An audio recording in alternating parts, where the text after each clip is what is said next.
toutes et bonjour à tous. Merci d'être avec nous sur ce focus. C'est un plaisir pour moi d'accueillir maintenant Monsieur Malo Lambert, qui est ingénieur hydraulicien et chargé d'affaires logicielles de la société Géomode, que vous pouvez retrouver sur le CGLE au hall 8, stand 723. Il est venu ce matin nous faire une présentation d'un logiciel de modélisation sur les aspects de désimperméabilisation des sols. En effet, Géomode propose une solution logicielle qui permet de prévoir, de dimensionner, de vérifier, bref, de concevoir les nouvelles structures innovantes et de les intégrer dans tous les projets d'aménagement de gestion de l'eau pluviale. Merci à lui pour la confiance qu'il nous a accordée. Malo Lambert, c'est à vous. Merci beaucoup pour cette introduction. Donc oui, je suis venu vous parler aujourd'hui du logiciel Infodrainage. Donc c'est un logiciel de conception et de dimensionnement de réseau. Donc pour ceux qui connaissent un peu le domaine, c'est un logiciel qui est issu de la fusion de deux logiciels. Microdrainage, qui est un peu la norme en Angleterre, outre-Manche, ils utilisent beaucoup ce logiciel. Et XP Drainage, qui est le logiciel un petit peu plus international, qui intègre d'autres normes. Et ces deux logiciels ont fusionné pour donner le logiciel Infodrainage, qui est innovant, et vous allez le voir, très intéressant. Donc c'est un logiciel développé par la société Innovise. Pour ceux qui connaissent, c'est le logiciel InfoWorks ICM, qui est plutôt connu pour les réseaux à surface libre. Et Innovise a été racheté récemment par une société que vous connaissez probablement, qui est Autodesk. Donc pour le contexte, un petit peu rappeler les fondamentaux et pourquoi est-ce qu'on est en train de développer ce logiciel-là. Bon, j'ai pas trop besoin de m'attarder sur ces choses-là. Hein. Vous êtes au courant qu'en ce moment, il y a des problèmes d'imperméabilisation des sols, de plus en plus de ruissellement. On est dans un contexte de changement climatique et d'intensification des phénomènes pluvieux. Et pour répondre à ces choses-là, la réponse qui est souvent proposée, c'est une gestion intégrée des eaux pluviales pour pouvoir désimperméabiliser les zones et du coup réduire les impacts d'événements pluvieux importants. Donc le logiciel Infodrainage, c'est un seul et unique outil pour pouvoir dimensionner des techniques alternatives et des conduites. Ce dimensionnement, il se fait de manière automatique et de deux manières, c'est-à-dire statique et dynamique, avec une simulation 1D, 2D si besoin. Quand on dit statique, en fait, on va utiliser les méthodes de dimensionnement que vous connaissez probablement, les méthodes de CACO, les méthodes rationnelles. Et en fait, le logiciel va aller plus loin puisque lui, il est capable de faire une vérification de notre dimensionnement statique en faisant une modélisation hydraulique d'un événement pluvieux et en montrant exactement comment est-ce que l'écoulement va pouvoir se comporter au cours du temps. Du coup, on va pouvoir critiquer notre dimensionnement statique pour vérifier qu'il fonctionne bien au cours du temps sur des événements qu'on va tester. On a la possibilité de faire également de la qualité de l'eau pour s'assurer qu'on n'a pas de problème de qualité. Et on peut gérer différentes variantes. Lorsqu'on fait de la conception, on a souvent différentes variantes qui peuvent être proposées et du coup on a une vraie gestion des variantes dans ce logiciel.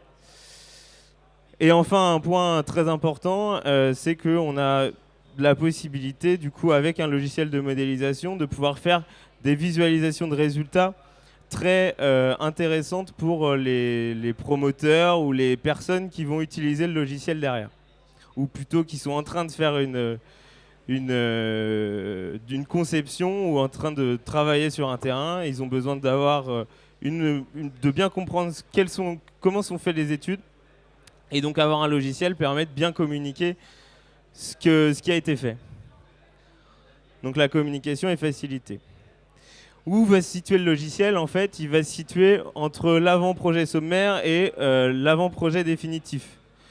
Le logiciel, lui, va prendre les données qu'on récupère initialement sur notre zone d'étude, c'est-à-dire la topo et les réseaux existants. On va intégrer ça dans le logiciel Infodrainage, récupérer les résultats hydrauliques de dimensionnement et derrière exporter ça pour utiliser des logiciels comme Autodesk Civil 3D et ses équivalents.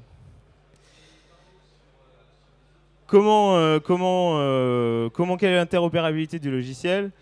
Donc pour ce qui est des imports, on va pouvoir importer des modèles existants, directement des éléments CAD si jamais il existe déjà des éléments CAD, des données de pluie, puisqu'il intègre également les pluies. Et ensuite, on va pouvoir directement dessiner de manière sommaire notre réseau. Donc là, on est en train de créer une ligne de conduite et de regard. Donc tout ça se fait de manière très rapide et visuelle. On a mis en fond de plan simplement une image et un MNT. Le MNT a été traité pour voir exactement dans quel sens est-ce que l'écoulement va s'orienter. Comme ça, lorsqu'on fait sa construction, on est capable de suivre un petit peu le flux naturel de l'écoulement. Le sens naturel de l'écoulement.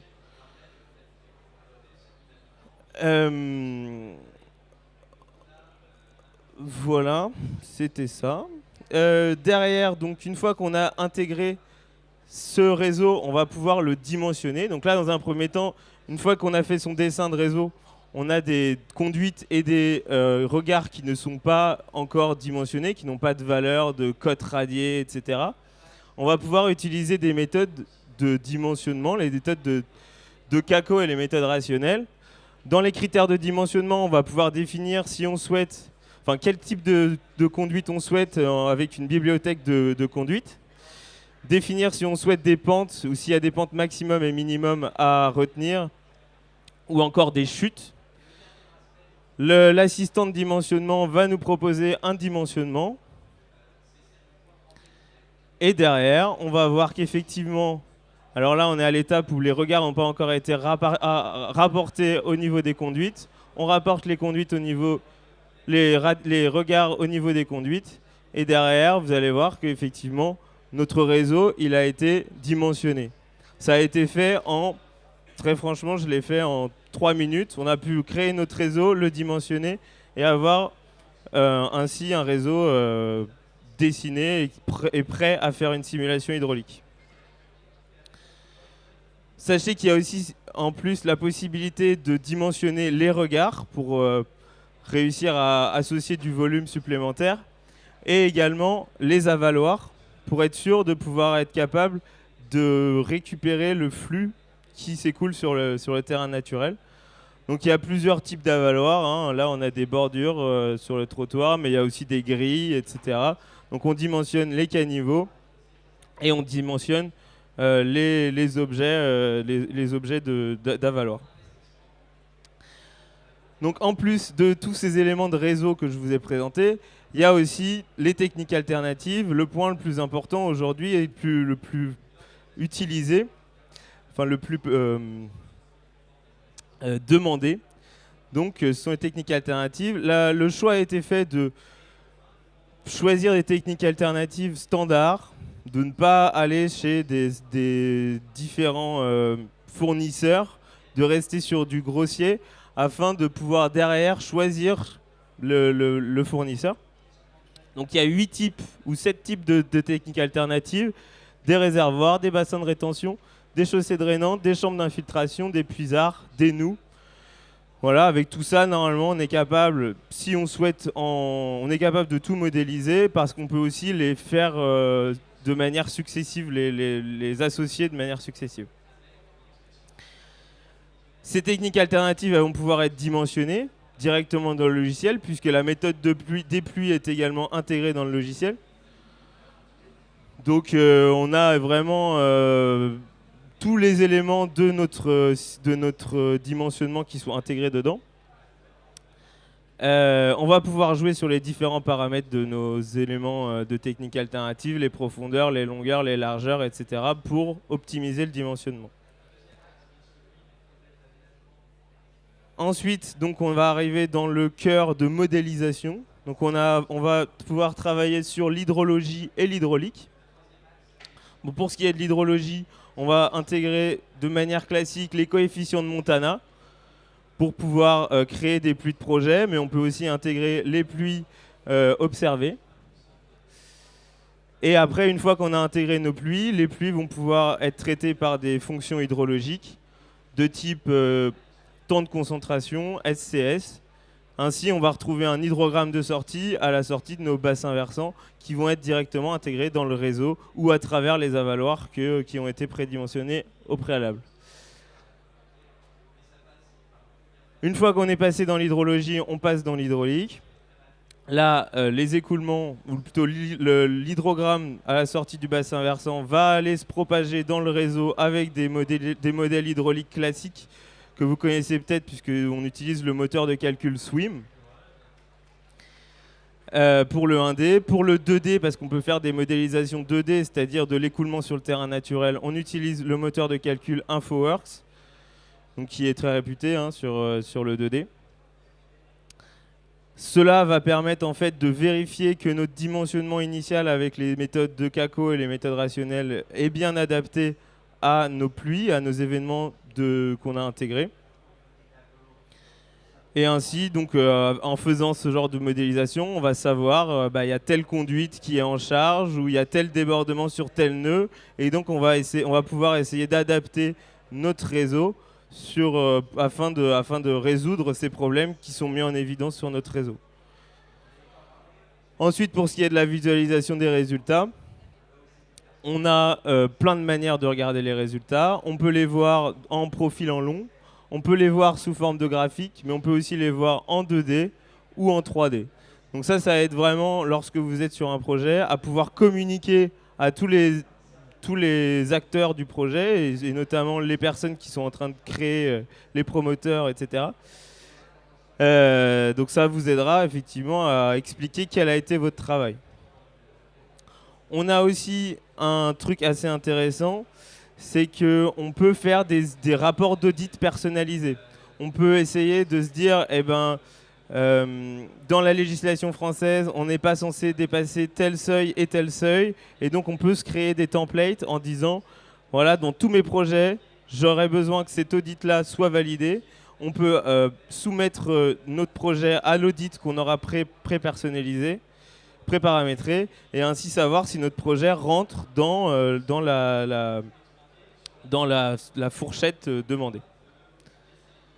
Si jamais on a besoin, on peut faire des exports de résultats, et surtout on peut exporter notre réseau pour pouvoir l'exploiter derrière en avant-projet définitif, voire dans l'étape suivante sur des logiciels de dessin, des logiciels de AutoCAD, Civil 3D ou ses équivalents. En termes de formules, donc il existe deux formules. Une formule standard qui permet simplement d'ouvrir le logiciel, d'avoir le rapport d'audit dont je vous parlais à la fin et les vues 3D. En fait, tout ce que je vous ai présenté, à part l'analyse 2D, est directement dans cette formule standard. La formule Ultimate ajoute une partie intégration facilitée avec Civil 3D et la modélisation du ruissellement sur le terrain naturel. Ce qui est particulièrement intéressant, j'espère que vous avez trouvé cette présentation intéressante et ce logiciel intéressant. La question est de savoir pourquoi est-ce qu'il n'est pas plus connu. En fait, par le passé, il était assez cher et difficile à rentabiliser. Et aujourd'hui, suite au rachat d'Autodesk par d'Innovize par Autodesk, les prix ont été divisés par 4. Et du coup, il est vraiment abordable pour tout ce qu'il est capable de faire. Donc, je vous invite, suite à cette présentation, à venir nous retrouver au stand 723, au 8, pour pouvoir en parler. On pourra voir un petit peu comment est-ce que vous pourriez utiliser ce logiciel. Est-ce qu'il me reste un peu de temps pour essayer Il me reste beaucoup de temps. Il me reste plus d'un quart d'heure. J'ai été très vite. Prendre des questions dans la salle, peut-être qu'on si peut vous prendre voulez. des questions, mais ou revenir, comme il a été très vite, Monsieur Lambert, peut-être s'il y a des gens qui veulent revoir des choses et qu'on reprenne le temps de faire un point focus, c'est le cas de le dire. N'hésitez pas, on s'adapte. Sinon, je vais montrer un petit peu le logiciel pour pouvoir vous montrer comment est-ce que se passe la construction de réseaux. Donc déjà, pour vous montrer, on est capable d'importer des données DWG très facilement dans le logiciel. Une fois qu'on a notre donnée DWG, on va pouvoir créer son réseau vraiment hyper facilement. Donc là, je crée un bassin versant. je crée mon regard et je vais faire mon réseau jusqu'à l'exutoire. Voilà. Donc là, mon réseau est créé. Pour l'instant, il n'est pas modélisé, il n'est pas dimensionné. Et je ne vais pas le dimensionner là parce que il faudrait pouvoir travailler sur l'hydrologie. Mais par contre, je peux vous montrer un petit peu ce que ça peut donner sur ce genre de projet. Donc voilà un modèle un petit peu plus un petit peu dimensionné.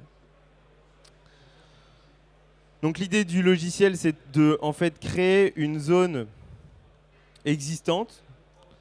On va travailler sur une zone existante dans un premier temps, modéliser la zone existante et pouvoir ajouter la partie à la partie projet.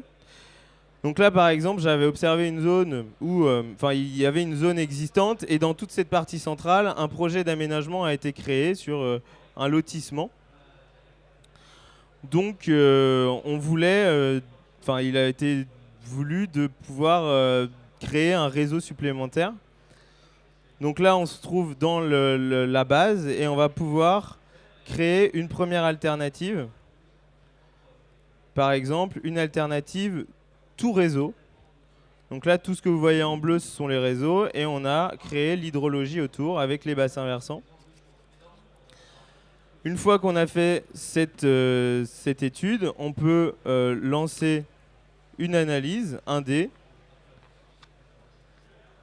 Donc là, la simulation est lancée. Vous voyez, c'est relativement rapide. C'est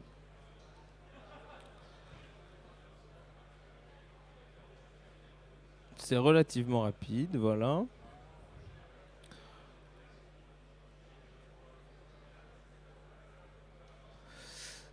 J'avais pas prévu de devoir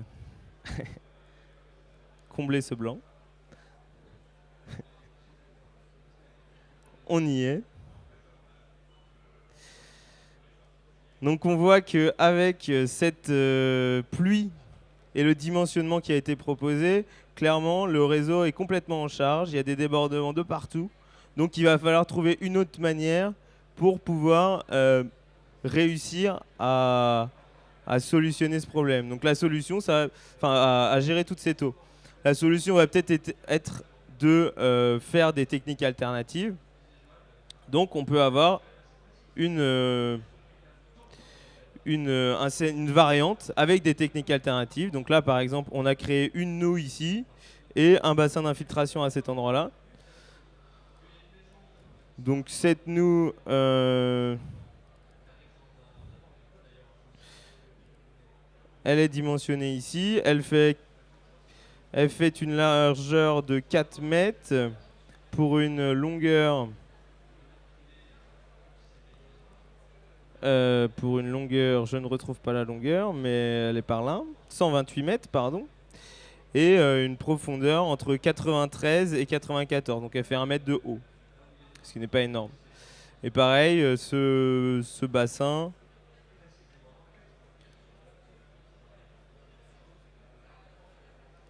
ressemble à ça.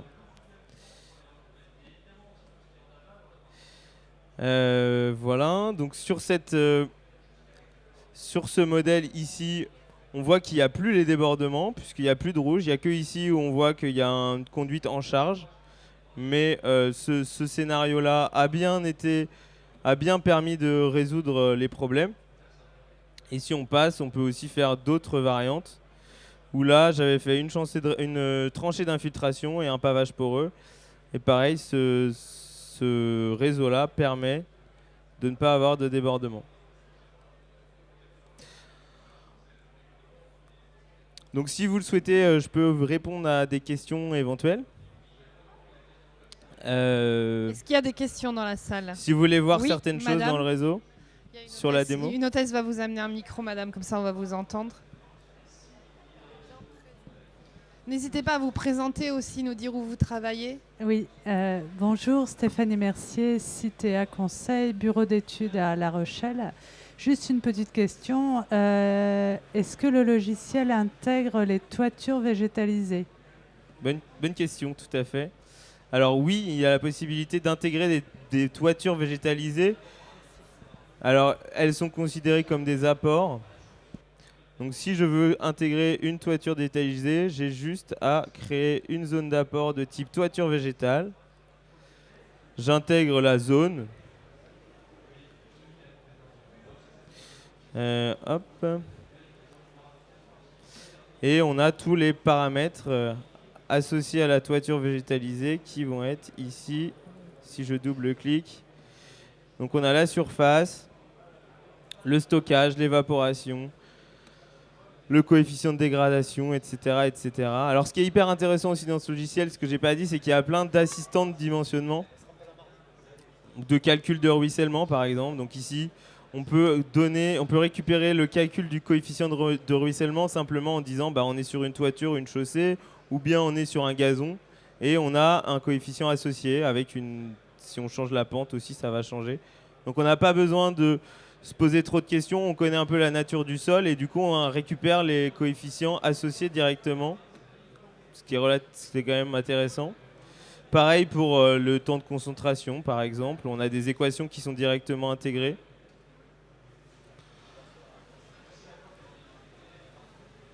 Voilà.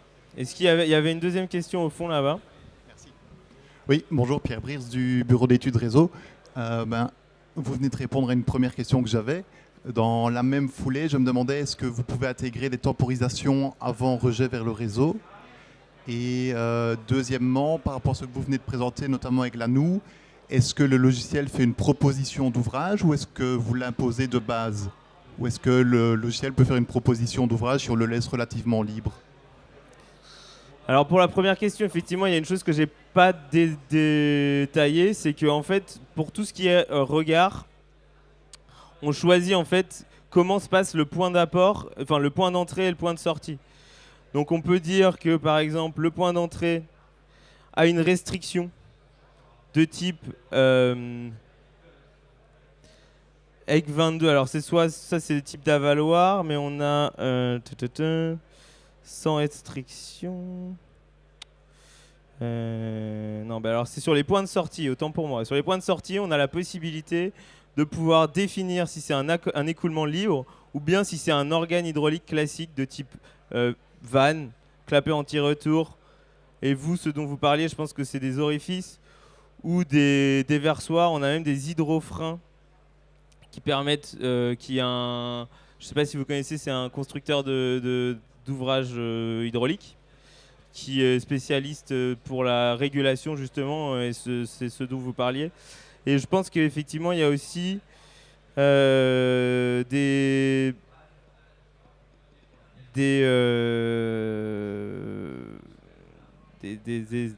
acceptations de débit maximum, des restrictions de débit possibles.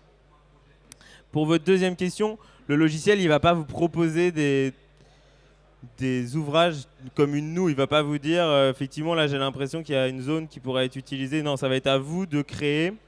Après, vous allez pouvoir utiliser éventuellement le terrain et votre connaissance du terrain pour pouvoir savoir comment doit être la noue, quelle va être sa pente, etc. etc. Il n'y a pas de template directement intégré, mais on peut créer des templates. C'est quand même une chose. On peut créer des templates existants en disant j'ai souvent ce genre d'ouvrage qui arrive régulièrement. Du coup, je peux les créer pour pouvoir les intégrer plus facilement. Voilà. Est-ce que ça a répondu à votre question, monsieur? Et vous aussi, madame, c'était OK tout à l'heure. Est-ce qu'il y a d'autres questions dans la salle? Oui, madame, juste devant. Oui, bonjour, Nathalie Blusseau, responsable de bureau d'études à la communauté d'agglo d'Ajaccio. Je voulais savoir si on aurait pu transformer le réseau en chaussée réservoir, par exemple. C'était possible ou pas?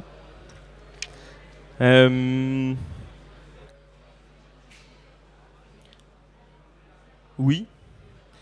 C'est une solution alternative. En fait, oui, tout à fait. En fait, ce qui va se passer si on fait une chaussée réservoir, donc un pavage poreux, c'est ce qu'on appelle un pavage poreux chez nous, on va avoir une épaisseur de pavé avec un taux d'infiltration dans la membrane. Donc ce qui va se passer à l'intérieur va s'infiltrer et on doit avoir...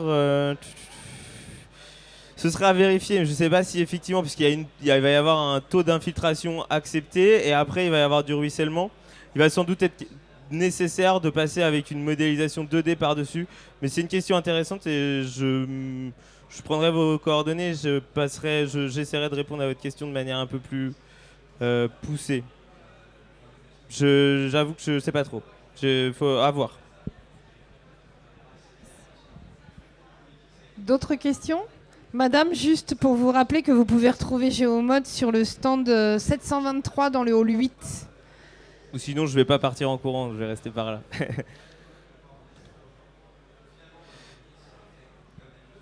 Alors, s'il n'y a pas d'autres questions, c'est sûr. Donc, on va vous remercier, Malo Lambert. Merci beaucoup. Merci de votre attention. Je vous rappelle que vous pouvez retrouver tous les supports de présentation, dont celui de Monsieur Malo Lambert de Géomode, en allant scanner là le QR code qui est sur la petite affiche. Donc voilà, n'hésitez pas, ou sinon vous passez sur le stand d'Idealco, hall 5, stand 179, où on prendra vos coordonnées pour vous les donner. On vous donnera l'accès en tout cas pour avoir tous les supports de présentation des Focus qui vous ont été présentés pendant ce salon.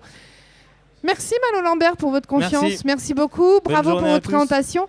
Merci à toutes et tous et bonne suite du salon CGLE 2022. Merci.